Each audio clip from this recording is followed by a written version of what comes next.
Come in over here, Shailesh. Yeah.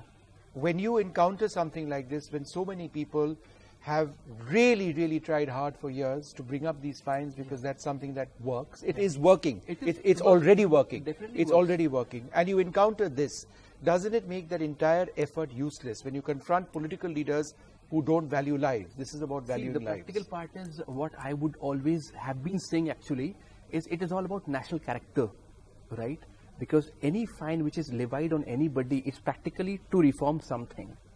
Number one. Number two, if 1.5 lakh people are dying on the roads per annum in India, which is also affecting GDP of the country, and so many other things around, and so many people are getting injured perennially for life. His brother is there on the bed for the last 2 years. For 2 years in a coma. For 2 years coma. Yeah. So and there's so many cases like this. There's so many. You go to any trauma center in the morning, you go to AIIMS trauma center in the morning, you get to see 7-8 patients on every hour basis that they are reaching out there. Fighting for their lives. Out of them, 3-4 go to home and rest 3-4 go to the hospital for next 6 months, 10 months, 12 months, or maybe for life. This is the scenario.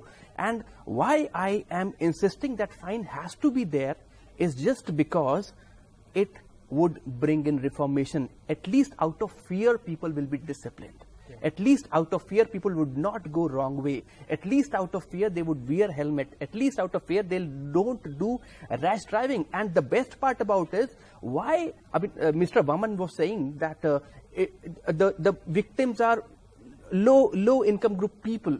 Understand, Mr. Vaman, if a low household income guy gets hurt for life, he ends up paying crores of rupees. Do you know that? Do you have any idea that what kind of money goes into the treatment? The treatment.